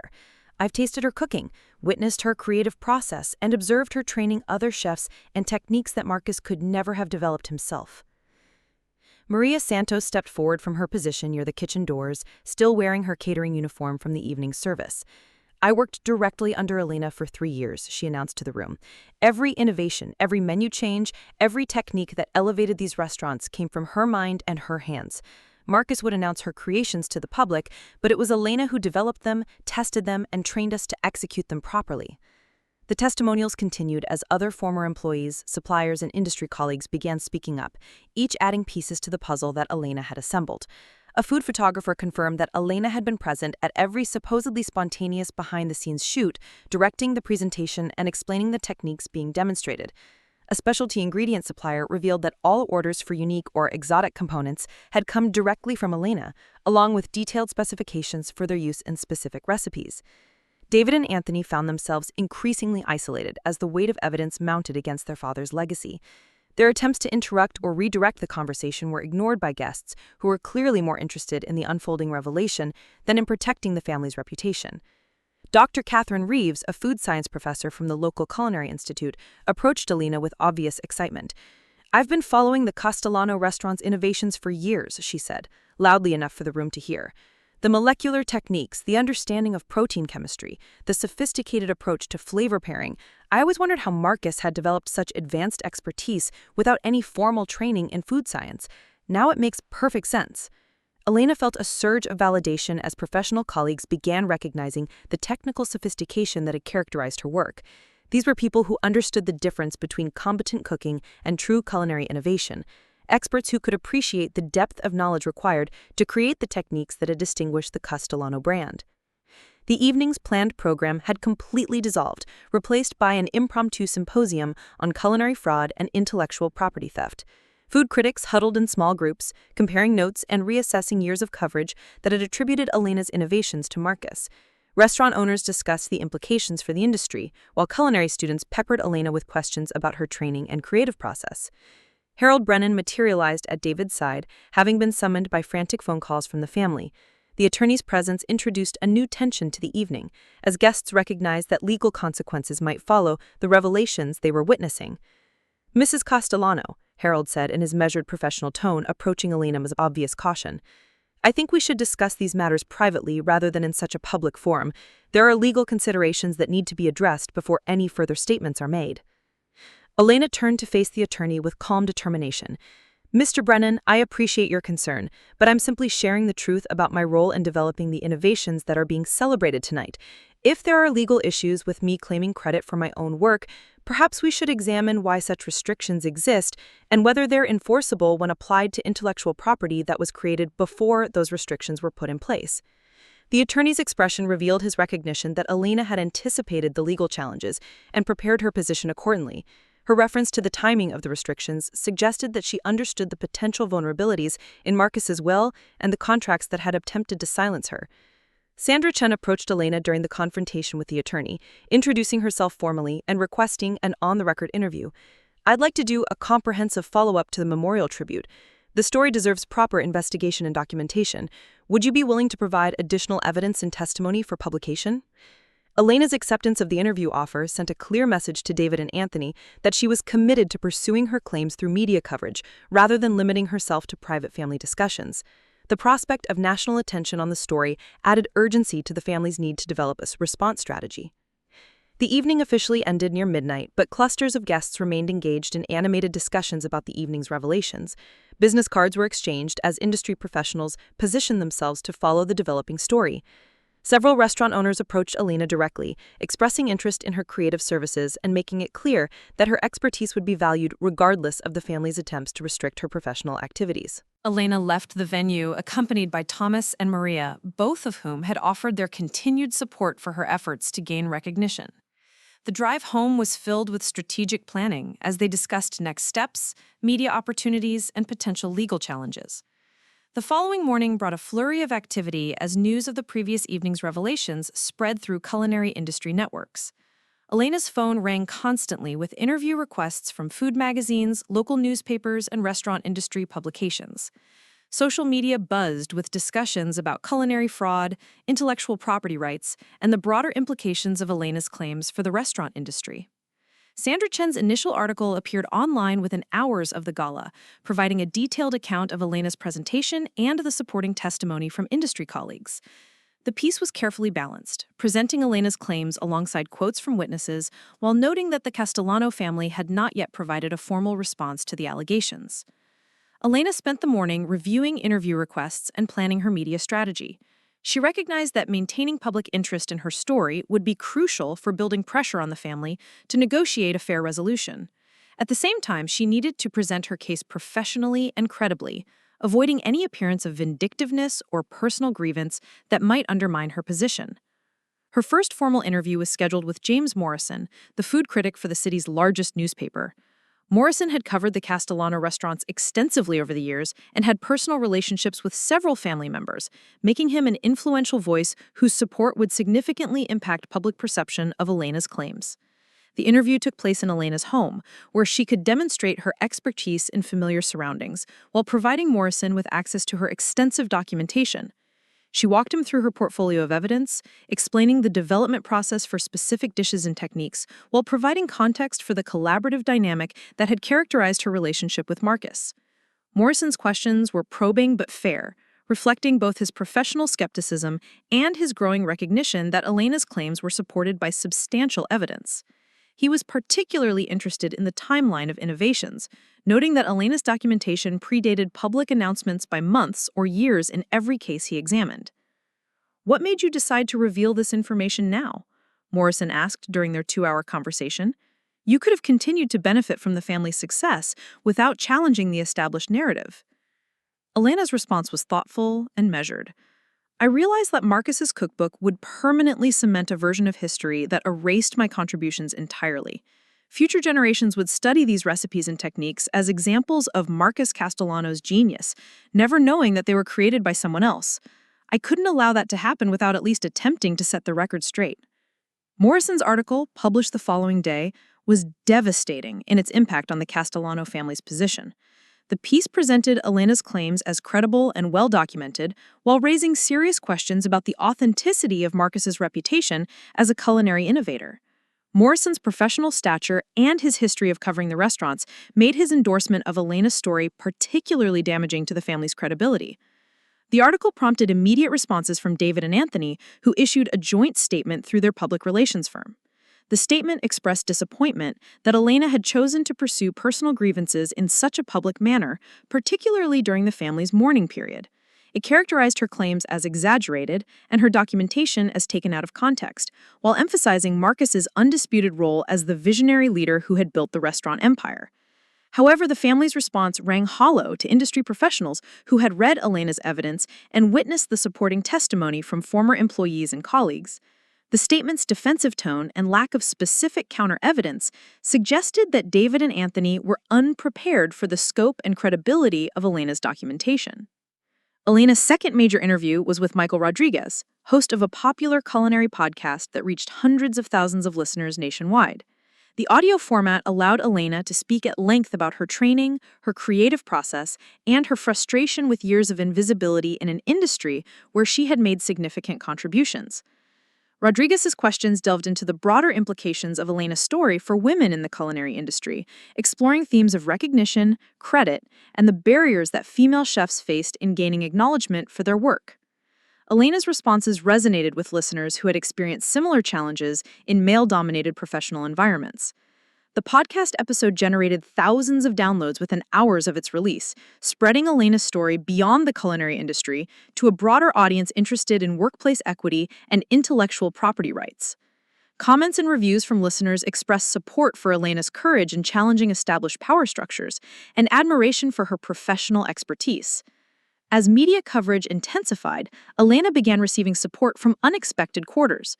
The Women's Culinary Alliance issued a statement endorsing her efforts to gain recognition and calling for broader industry examination of how female contributions to restaurant success were acknowledged and compensated. Culinary schools invited Elena to speak about her experiences and her innovative techniques, providing platforms for sharing her expertise independently of the Castellano brand. David and Anthony found themselves increasingly on the defensive as more industry figures came forward to support Elena's claims. Several food critics published retrospective pieces examining their previous coverage of the Castellano restaurants, acknowledging that they had never questioned the attribution of innovations to Marcus, despite inconsistencies in his public explanations of complex techniques. The family's position was further weakened when employees at multiple restaurant locations began speaking to reporters about the reality of kitchen operations under Elena's influence. Stories emerged of her late-night sessions in test kitchens, her detailed training sessions with cooking staff, and her hands-on involvement in quality control and menu development. One particularly damaging account came from Carlos Mendoza, a former head chef who had worked at the flagship restaurant during the critical period of Elena's most significant innovations. Carlos provided detailed testimony about Elena's role in developing the molecular gastronomy program that had distinguished the restaurants from competitors, describing her expertise in food chemistry and her ability to troubleshoot complex technical challenges. Marcus would announce these new techniques to the press, but it was Elena who taught us how to execute them. She understood the science behind the processes in ways that Marcus never did. When reporters asked Marcus specific questions about temperatures, timing, or chemical reactions, he would defer to Elena or provide vague answers that didn't demonstrate real understanding. The accumulating testimony created a clear pattern that supported Elena's claims while undermining the family's attempts to dismiss her allegations as personal grievances. Industry professionals began reevaluating their understanding of the Castellano restaurant's success, recognizing that they had been attributing innovations to the wrong person for over a decade. Elena's legal position was strengthened when she consulted with Victoria Nash, a prominent attorney specializing in intellectual property rights in the culinary industry. Victoria reviewed Elena's documentation and the restrictions outlined in Marcus's will, concluding that several provisions were likely unenforceable when applied to work created before the restrictions were established. Intellectual property rights don't vanish simply because someone writes a will attempting to claim ownership, Victoria explained during their consultation. If Elena can prove that she developed these innovations independently before any contractual restrictions existed, she has legitimate claims to recognition and potentially to financial compensation for their unauthorized use. Victoria's analysis revealed that Marcus's will contained several legal vulnerabilities that could be challenged in court. The restrictions on Elena's ability to claim credit for her work appeared to violate state laws regarding intellectual property rights, while the retroactive nature of the claims suggested that Marcus had been aware of the weakness of his position and had attempted to use legal intimidation to prevent challenges to his legacy. Armed with legal validation of her position, Elena began developing a more aggressive strategy for pursuing her claims. She would continue building public support through media coverage while preparing for potential court proceedings that could force the family to acknowledge her contributions and provide appropriate compensation for decades of unauthorized use of her innovations. The Castellano family's response escalated when Harold Brennan sent Elena a cease and desist letter demanding that she stop making public statements about her role in the restaurant business. The letter threatened legal action for defamation, breach of confidentiality agreements, and violation of the restrictions outlined in Marcus's will. Elena's response, drafted with Victoria Nash's assistance, was swift and decisive. She rejected all claims of wrongdoing while asserting her right to discuss her own professional work and creative contributions. The response included notice that Elena was prepared to file her own legal claims for intellectual property theft, fraud, and defamation if the family continued to deny her legitimate role in the business's success. The exchange of legal threats marked a significant escalation in the conflict, making it clear that neither side was prepared to back down without a substantial resolution. Industry observers recognized that the dispute was likely to result in court proceedings that would provide definitive answers about the true source of the Castellano restaurant's innovations. Elena's public profile continued to grow as she accepted speaking engagements at culinary conferences and industry events. Her presentations about molecular gastronomy techniques and flavor development drew enthusiastic audiences who recognized her expertise and appreciated her willingness to share knowledge that had previously been attributed to Marcus. The contrast between Elena's detailed explanations of complex techniques and Marcus's recorded interviews became increasingly apparent as industry professionals compared her current presentations with archival footage of Marcus discussing supposedly his innovations. Video analysis revealed that Marcus had often provided vague or inaccurate explanations of processes that Elena could describe with scientific precision and practical expertise. Food and Wine magazine commissioned an in-depth investigation of Elena's claims, assigning a team of reporters to examine the documentation and interview dozens of sources connected to the Castellano organization. The investigation, led by Sandra Chen, with support from food science experts and industry analysts, aimed to provide definitive answers about the true source of the restaurant's most celebrated innovations. The magazine's investigation uncovered additional evidence supporting Elena's claims, including purchasing records that showed her personal involvement in sourcing specialized ingredients, training documents that demonstrated her role in staff education, and correspondence with equipment suppliers that revealed her direct participation in selecting and configuring molecular gastronomy tools. Perhaps most damaging to the family's position was the discovery of recorded conversations between Marcus and Elena, captured during a documentary project that had been abandoned several years earlier. The recordings clearly showed Elena explaining complex techniques to Marcus, coaching him on proper terminology, and correcting his misunderstandings of fundamental food science concepts. As the investigation progressed, David and Anthony found themselves increasingly isolated within their own industry. Restaurant associations began distancing themselves from the family, while suppliers and business partners expressed concerns about the reputational damage associated with continued collaboration. The breaking point came when the James Beard Foundation announced that it was reviewing all awards previously given to Marcus Castellano in light of the allegations about the true source of his innovations.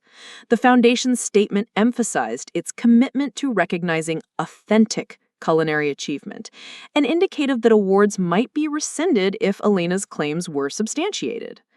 The prospect of losing prestigious industry awards represented a catastrophic threat to the restaurant group's reputation and market position. David and Anthony recognized that they could no longer dismiss Elena's claims as personal grievances when major industry organizations were taking her allegations seriously enough to conduct formal reviews. Elena's position was further strengthened when she received an unexpected offer of support from Jonathan Chen, a prominent venture capitalist who specialized in restaurant industry investments.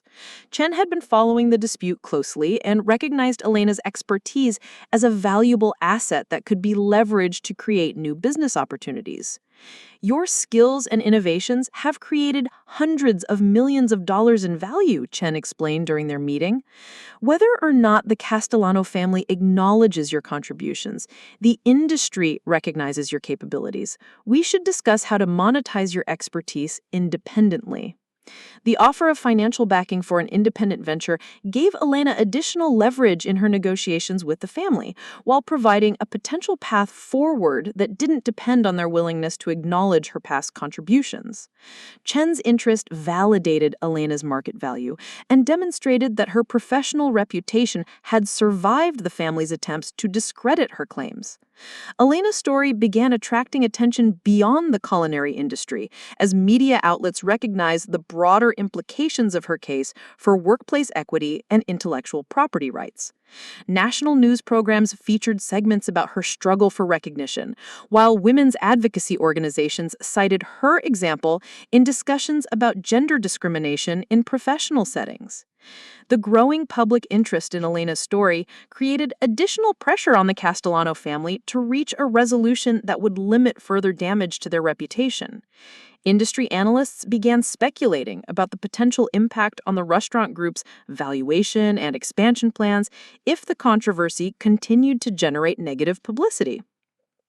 Elena's most significant media breakthrough came when she was invited to appear on 60 Minutes, the prestigious television news program that reached millions of viewers nationwide.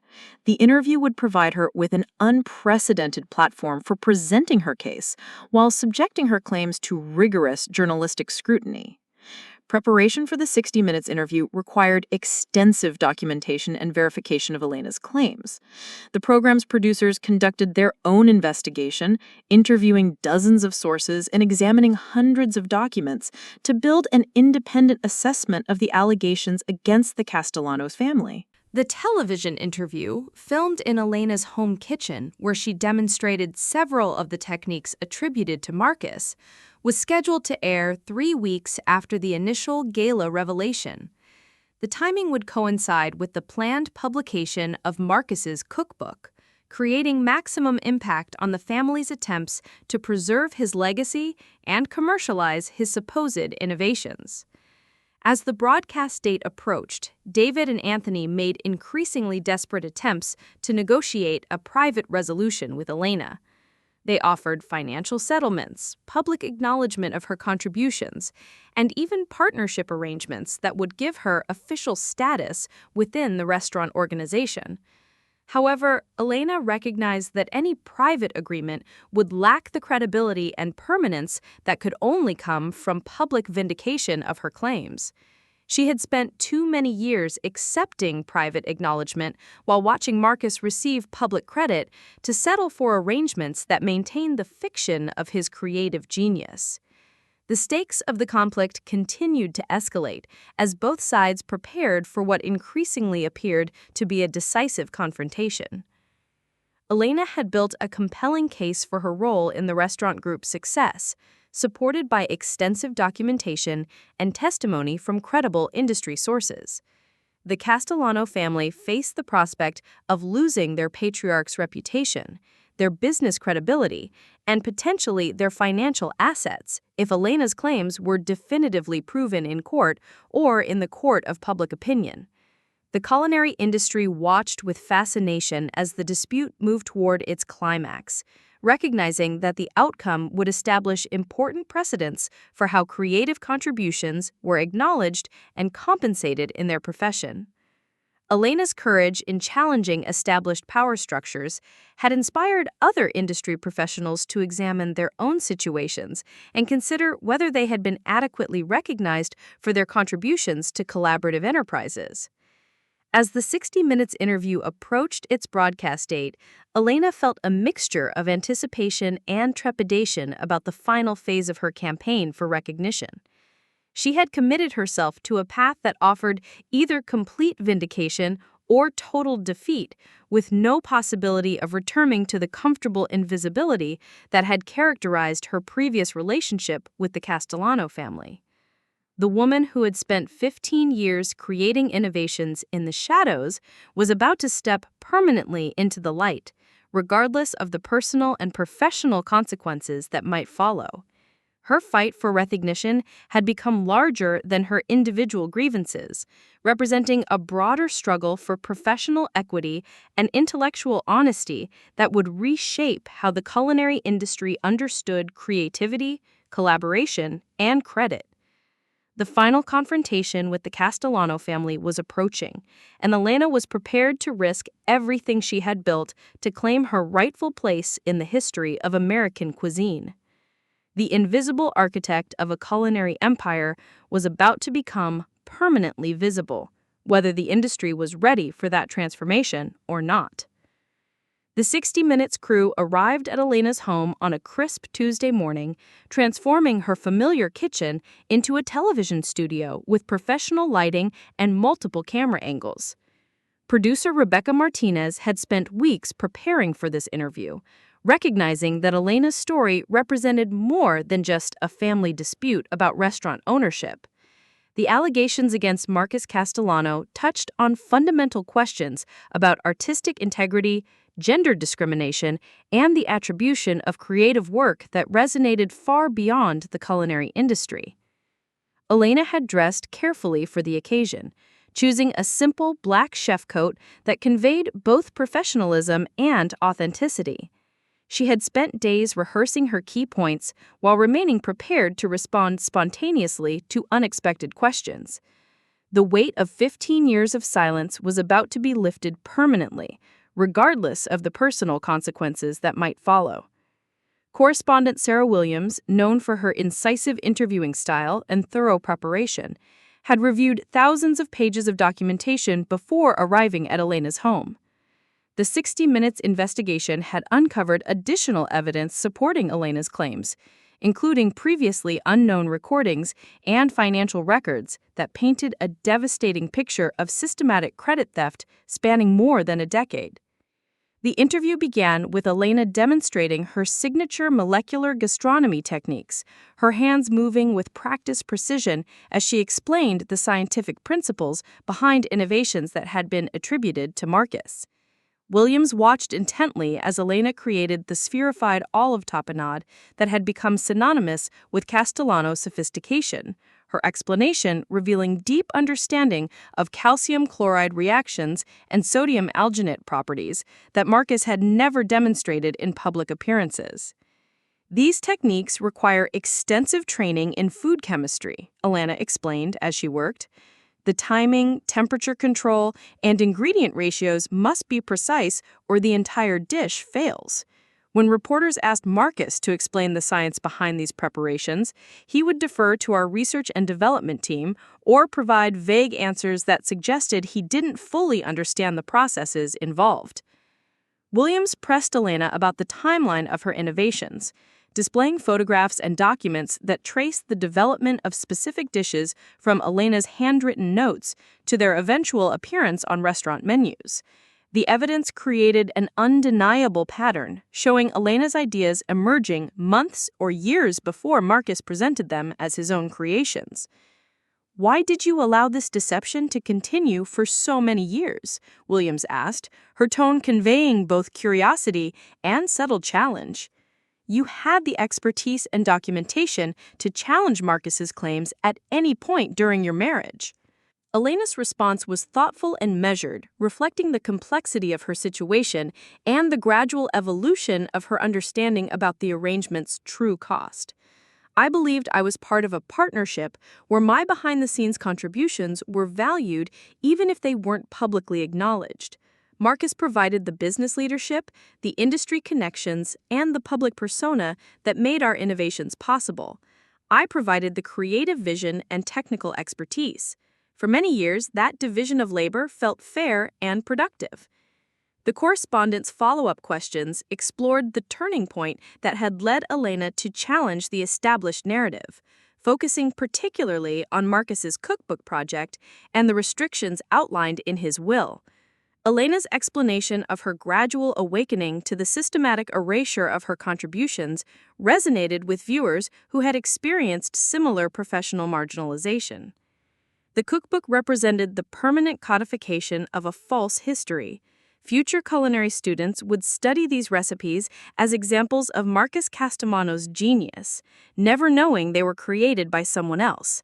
"I realized that if I didn't act to preserve the truth, it would be lost forever." Williams had prepared a particularly challenging segment of the interview by reviewing Marcus's most celebrated public appearances and comparing his explanations of culinary techniques with Elena's detailed knowledge of the same processes. Video clips showed Marcus struggling to answer technical questions, often deflecting to general discussions about tradition and family heritage rather than demonstrating specific expertise. The contrast was stark when Williams showed Elena the same questions, receiving precise explanations of chemical processes, temperature requirements, and troubleshooting techniques that revealed genuine mastery of complex culinary science. Elena's ability to discuss pH levels, protein denaturation, and enzymatic reactions stood in sharp contrast to Marcus's vague references to intuition and experience. The most devastating moment in the interview came when Williams presented audio recordings discovered during the 60 Minutes investigation. Conversations between Marcus and Elena captured during a failed documentary project years earlier. The recordings clearly showed Elena coaching Marcus on proper terminology for molecular gastronomy techniques, correcting his misunderstandings of basic food science concepts, and providing detailed explanations that he would later repeat in media interviews. These recordings suggest that Marcus was essentially performing a role when he discussed advanced culinary techniques, Williams observed. How do you respond to critics who might argue that this was simply effective delegation within a family business? Elena's answer addressed the fundamental difference between delegation and deception, explaining how Marcus had actively claimed personal credit for innovations he had not created while prohibiting her from receiving public acknowledgement for her actual contributions. The distinction was crucial for viewers understanding the ethical implications of the family's arrangement. The interview concluded with Elena's demonstration of a dish that had never appeared on any Castellano menu, a complex preparation involving liquid nitrogen and precision temperature control that showcased her continuing innovation and creativity. Williams watched as Elena created something entirely new, proving that her expertise extended far beyond reproducing Marcus's supposed legacy. What do you hope to accomplish by revealing this information now? Williams asked as Elena plated her creation with artistic precision. I want other women in this industry to know that their contributions matter and deserve recognition, Elena replied, her voice carrying quiet conviction. I want culinary students to understand that innovation often comes from unexpected sources and collaborative efforts. Most importantly, I want to ensure that future generations have access to accurate information about how these techniques were actually developed. The 60 Minutes segment aired on a Sunday evening 3 weeks after Elena's initial revelation at the industry gala, reaching an audience of over 12 million viewers nationwide. The program's presentation of Elena's evidence was methodical and compelling, building an irrefutable case for her role in developing the innovations that had made the Castellano restaurants famous. Public reaction to the broadcast was immediate and overwhelming. Social media platforms exploded with discussions about gender discrimination in the culinary industry, intellectual property theft, and the broader implications of Elena's story for professional recognition and creative attribution. The hashtag #CreditWhereCredit's began trending within hours of the broadcast, with thousands of users sharing their own experiences of professional marginalization and unacknowledged contributions. Food industry publications rushed to provide comprehensive coverage of the story's implications, with several major magazines commissioning investigative pieces about similar cases of disputed creative attribution in restaurants nationwide. Elena's courage in challenging established power structures inspired other culinary professionals to examine their own situations and consider whether they had received appropriate recognition for their contributions. The Castellano family's response to the 60 Minutes broadcast was swift but ultimately ineffective. David and Anthony issued a lengthy statement through their public relations firm, attempting to defend their father's legacy while acknowledging Elena's contributions to the family business. However, their carefully worded response failed to address the specific evidence presented in the television program, instead focusing on emotional appeals about family loyalty and the importance of preserving Marcus's memory. Industry professionals recognized the statement's evasive language and lack of substantive counter-evidence as confirmation that Elena's claims were accurate and well-documented. The family's inability to provide specific rebuttals to her allegations suggested that they were unprepared for the scope and credibility of her evidence. The James Beard Foundation's response to the 60 Minutes broadcast marked a turning point in the industry's recognition of Elena's claims. The organization announced that it was formally reviewing all awards previously granted to Marcus Castellano, with the possibility of transferring recognition to Elena if her role in developing the honored innovations could be definitively proven. The foundation's decision created a domino effect throughout the culinary industry, with other organizations and publications beginning their own reviews of previous coverage and recognition involving Marcus's supposed innovations. Food and Wine magazine announced that it was conducting a comprehensive audit of its historical coverage, while the International Association of Culinary Professionals initiated an investigation into best practices for verifying creative attribution in collaborative restaurant environments. Elena's legal position was significantly strengthened by the public response to her television appearance. Victoria Nash, her intellectual property attorney, reported that the 60 Minutes broadcast had generated dozens of additional witnesses willing to testify about Elena's role in developing specific innovations. Former employees, suppliers, and industry colleagues came forward with documentation and testimony that further corroborated Elena's claims. The accumulating evidence created an increasingly untenable position for the Castellano family, particularly as their business partners and financial backers began expressing concerns about the reputational damage associated with continued denial of Elena's contributions. Restaurant investors started questioning the authenticity of the brand's competitive advantages, while franchise partners worried about the impact on customer perception and market position. Elena's transformation from invisible contributor to industry advocate accelerated as she accepted speaking engagements at culinary schools and professional conferences nationwide. Her presentations about innovation, creativity, and professional recognition drew enthusiastic audiences who appreciated both her technical expertise and her courage in challenging established power structures. The contrast between Elena's detailed explanations of culinary science and Marcus's recorded public appearances became increasingly apparent as industry professionals compared her current presentations with archival footage of Marcus discussing supposedly his innovations. Video analysis revealed consistent patterns showing Marcus providing vague or inaccurate explanations of processes that Elena could describe with scientific precision and practical expertise. The legal confrontation that had been building since Elena's initial revelation finally materialized when Victoria Nash filed a comprehensive lawsuit against the Castellano restaurant group, David and Anthony. The suit alleged intellectual property theft, fraud, defamation, and violation of Elena's rights to receive credit and compensation for her creative work. The lawsuit's documentation was extensive and devastating, including over 3,000 pages of evidence supporting Elena's claims. Victoria had assembled testimony from dozens of witnesses, financial records showing Elena's direct involvement in innovation development, and technical analysis proving that Marcus lacked the expertise to have created the techniques attributed to him. Harold Brennan's attempts to defend the family's position were hampered by the overwhelming weight of evidence against his clients and the systematic nature of the deception that Elena had documented.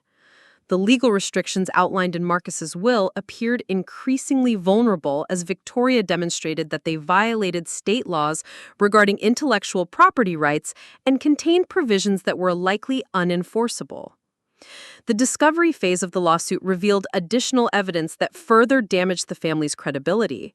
Electronic records showed extensive email correspondence between Marcus and Elena about innovation development, with timestamps proving that Elena's contributions preceded public announcements by months or years in every documented case. Perhaps most damaging was the discovery of Marcus's private notes about his media appearances, documents that revealed his reliance on Elena's explanations and his concerns about being asked technical questions he couldn't answer. The notes included Elena's talking points for specific interviews, along with Marcus's reminders to himself about proper terminology and key concepts.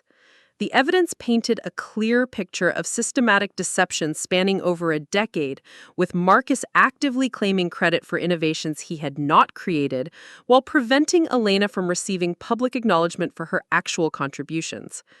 The scope and duration of the fraud shocked industry observers who had accepted Marcus's reputation as authentic and deserved.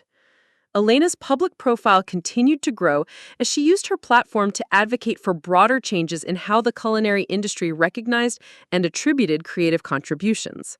She partnered with the Women's Culinary Alliance to develop guidelines for ensuring fair recognition in collaborative restaurant environments, while working with culinary schools to establish curricula addressing intellectual property rights and professional ethics. Her advocacy work resonated with professionals who had experienced similar marginalization, creating a movement for transparency and accountability that extended far beyond Elena's individual case. Restaurant owners began implementing formal systems for documenting creative contributions, while industry publications adopted more rigorous standards for verifying the attribution of innovations and techniques. The turning point in the legal proceedings came when Carlos Mendoza, the former head chef who had worked directly under Elena during her most productive period, provided detailed testimony about her hands-on involvement in developing molecular gastronomy techniques. Carlos's account of Elena's late-night experimentation sessions, her technical troubleshooting expertise, and her training of kitchen staff created an undeniable record of her central role in the restaurant group's creative evolution. Carlos's testimony was particularly effective because he could describe specific incidents and conversations that demonstrated Elena's expertise while revealing Marcus's limitations. His account of Elena teaching molecular techniques to cooking staff while Marcus observed from a distance provided vivid illustration of the true dynamics within the restaurant organization. The accumulating testimony from former employees created a comprehensive picture of Elena's contributions that made the family's continued denial increasingly untenable.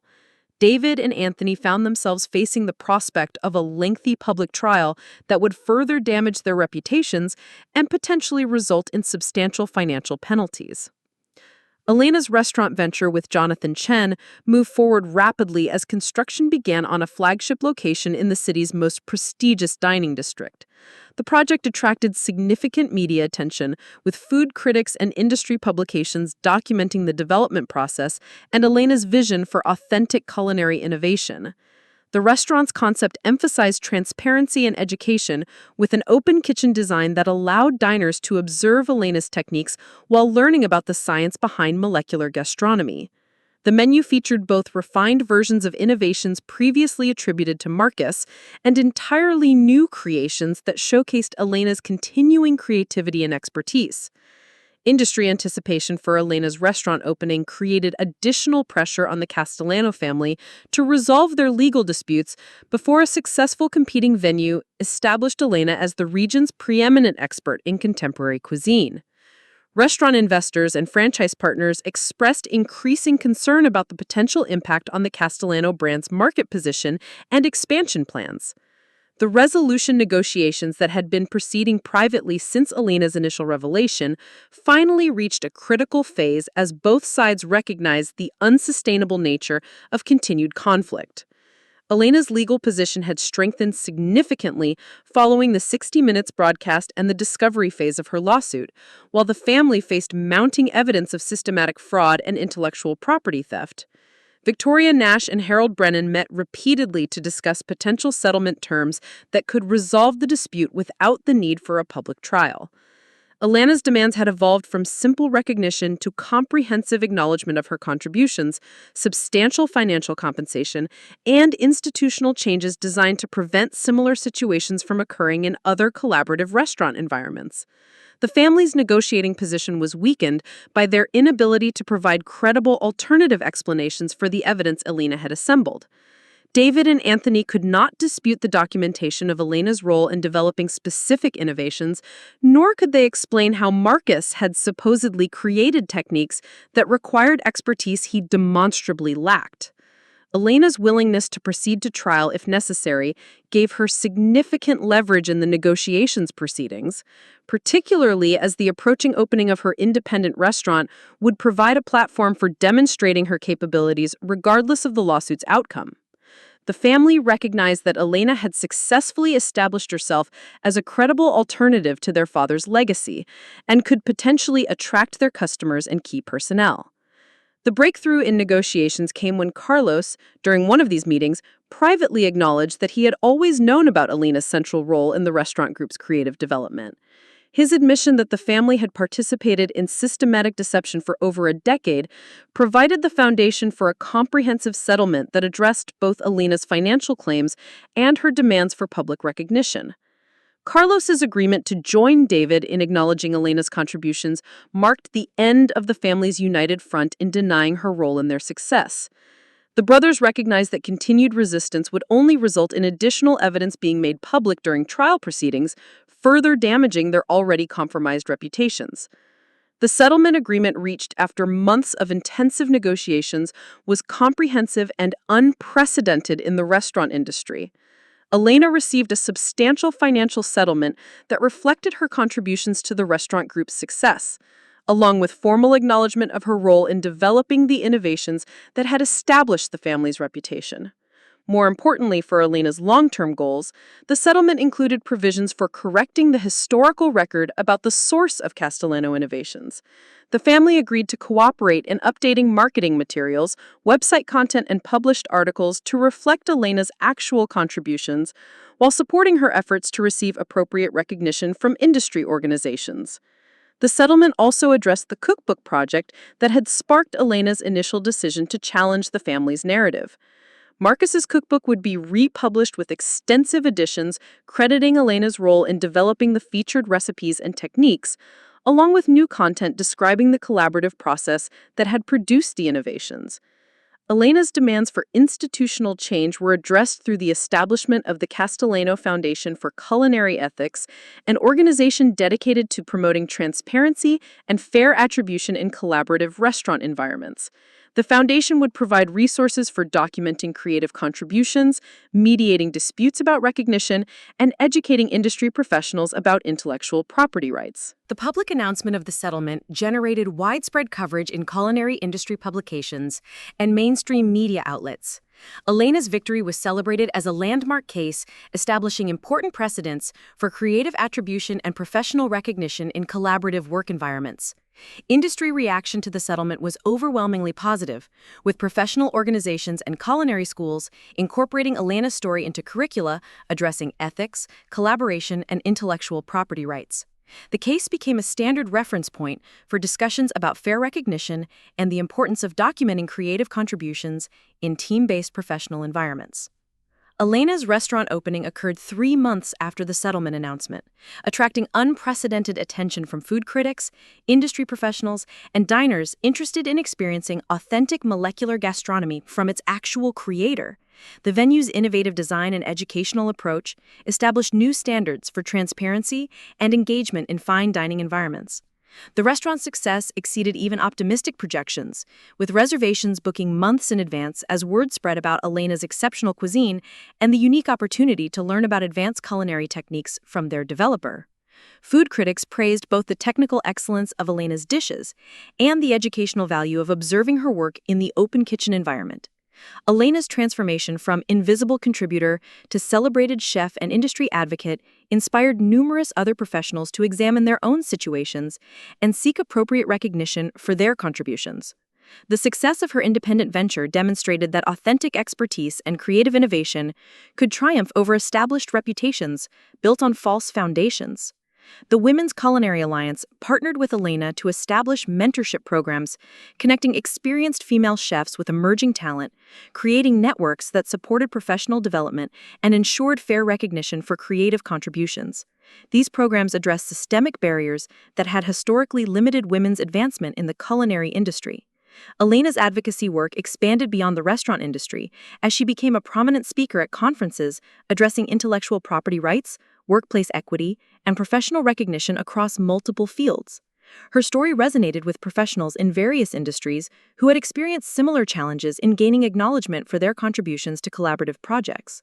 The Castellano Restaurant Group's performance, following the settlement, reflected the complex impact of Elena's revelations on their business operations. While some customers remained loyal to the established brand, others migrated to Elena's restaurant or expressed skepticism about the authenticity of the family's continued operations without her creative input. David and Anthony's efforts to maintain the restaurant group's reputation focused on acknowledging Elena's historical contributions while attempting to establish their own creative credentials for future menu development. Their success in this transition varied across different locations, with some establishments maintaining their customer base, while others struggled to differentiate themselves from Elena's authentic innovations. The cookbook republication project became a collaborative effort between Elena and the Castellano family, resulting in a comprehensive volume that accurately documented the development process for each featured recipe and technique. The updated cookbook became a valuable educational resource for culinary students while providing Elena with long overdue recognition for her innovations. Elena's relationship with David and Anthony evolved gradually following the settlement, moving from outright hostility to cautious professional cooperation. While personal reconciliation remained elusive, the brothers developed respect for Elena's achievements and her gracious handling of their eventual acknowledgement of her contributions. The broader impact of Elena's case extended to legal and regulatory discussions about intellectual property protection in collaborative creative environments. Her successful challenge to the restrictions outlined in Marcus's will established important precedents for protecting creators' rights to claim credit for their innovations, regardless of contractual limitations imposed by others. Culinary schools nationwide incorporated Elena's story into their curricula as a case study in professional ethics, creative attribution, and the importance of documenting contributions in collaborative environments. Students learned about the technical aspects of her innovations while understanding the broader implications of her struggle for recognition. Elena's restaurant expanded to include a culinary education center, where she taught advanced molecular gastronomy techniques to professional chefs and serious amateur cooks. The educational programs provided detailed instruction in the scientific principles underlying her innovations, while emphasizing the importance of understanding chemical processes rather than simply following recipes. The success of Elena's educational initiatives led to publishing opportunities for textbooks and instructional materials that established her as a recognized authority on molecular gastronomy and contemporary culinary science. Her publications provided comprehensive technical instruction while addressing the ethical and professional considerations that her case had highlighted. Elena's advocacy for transparency and fair attribution inspired changes in how food magazines and industry publications covered restaurant innovations and chef profiles. Editorial standards evolved to include more rigorous verification of creative claims and greater emphasis on identifying all contributors to collaborative culinary development projects. The Elena Valdez Institute for Culinary Innovation was established 5 years after her initial revelation, providing research facilities and educational resources for advancing scientific understanding of cooking processes and food chemistry. The Institute's research programs addressed fundamental questions about protein behavior, chemical reactions in cooking, and the development of new techniques for food preparation and presentation. Elena's vision for the facility emphasized open collaboration and transparent attribution, ensuring that all contributors received appropriate recognition for their work. Elena's personal life found new balance as she established herself independently of the family dynamics that had constrained her for 15 years. Her marriage to David had ended amicably following the settlement, with both recognizing that their relationship had been fundamentally altered by the revelations about his family's treatment of her contributions. Her relationship with her sister-in-law Sophia evolved from superficial cordiality to genuine friendship, as Sophia recognized the courage Elena had shown in challenging established power structures. Sophia's own artistic pursuits benefited from Elena's example of claiming creative recognition, leading to successful gallery exhibitions of her work. Elena's mentorship of young female chefs became a central focus of her work beyond the restaurant, with dozens of professionals crediting her guidance and support for their career advancement. Her mentees established successful restaurants and food-related businesses while maintaining the ethical standards and collaborative practices that Elena advocated. The annual Elena Valdez Award for Culinary Innovation was established by the James Beard Foundation to recognize authentic creative contributions in the restaurant industry while emphasizing transparency and fair attribution. The award's selection criteria specifically addressed the documentation of creative processes and the acknowledgement of all contributors to collaborative culinary development projects. Elena's cookbook series, beginning with The Science of Flavor, Molecular Gastronomy Explained, became essential reading for culinary professionals seeking to understand advanced techniques and their underlying scientific principles. Her books provided comprehensive technical instruction while addressing the broader implications of innovation and creativity in professional kitchens. Her television appearances on cooking shows and food documentaries established Elena as a recognized expert whose opinions were sought on industry trends, ethical issues, and technical developments in the culinary world. Elena's restaurant achieved sustained success over multiple years, earning numerous awards and recognition from industry organizations that had previously honored Marcus for innovations she had actually created. The contrast between authentic expertise and manufactured reputation became increasingly apparent as Elena's work continued to evolve and advance. The collaboration between Elena's institute and university food science programs led to breakthrough research in areas including protein modification, enzymatic processes, and the development of sustainable cooking techniques. The research findings were published in peer-reviewed journals while being translated into practical applications for professional kitchens. Elena's influence on culinary education extended internationally as cooking schools and professional training programs adopted her methodologies for teaching advanced techniques while emphasizing scientific understanding and ethical practices. Her educational approach became a model for institutions seeking to prepare students for contemporary professional kitchens. The transformation of the culinary industry's approach to creative attribution and professional recognition represented Elena's most significant long-term achievement. Her case established new standards for documenting contributions, resolving disputes about recognition, and ensuring fair treatment of all collaborators in creative projects. Elena's legacy extended beyond her individual achievements to encompass broader changes in how professional communities addressed questions of credit, recognition, and intellectual property rights. Her courage in challenging established narratives inspired reforms that benefited countless professionals who had previously accepted invisibility as the price of participation in collaborative environments. The woman who had spent 15 years creating innovations in the shadows had not only stepped permanently into the light, but had illuminated pathways for others to follow. Elena's transformation from invisible contributor to recognized leader demonstrated that authentic expertise and persistent advocacy could overcome even the most entrenched systems of professional marginalization. Her story became a standard reference point for discussions about workplace equity, creative attribution, and the importance of accurate historical records in professional recognition. The case established precedents that protected future innovators while ensuring that collaborative work environments acknowledged all contributors fairly and transparently. Elena's restaurant continued to serve as a model for authentic culinary innovation, transparent business practices, and educational engagement with diners interested in understanding the science behind exceptional food. The venue's success proved that genuine expertise and ethical practices could create sustainable competitive advantages over enterprises built on false foundations. The Elena Valdez Institute's research programs expanded to address global challenges in food security, sustainable agriculture, and nutritional science, applying molecular gastronomy techniques to practical problems affecting millions of people worldwide. Elena's vision for the Institute emphasized both scientific advancement and social responsibility. Elena's influence on individual careers multiplied as her mentees became leaders in their own right, establishing restaurants, teaching programs, and advocacy organizations that continued her work of promoting transparency and fair recognition in the culinary industry. Her impact grew geometrically as each person she influenced went on to influence others.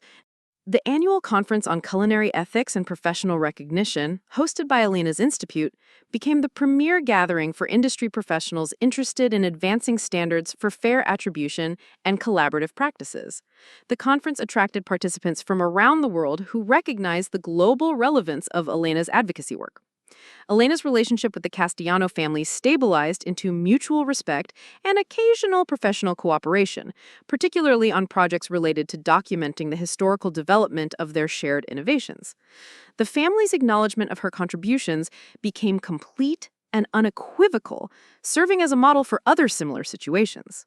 Her personal satisfaction came not just from the professional recognition she had finally achieved, but from the knowledge that her struggle had created lasting changes that would benefit future generations of culinary professionals.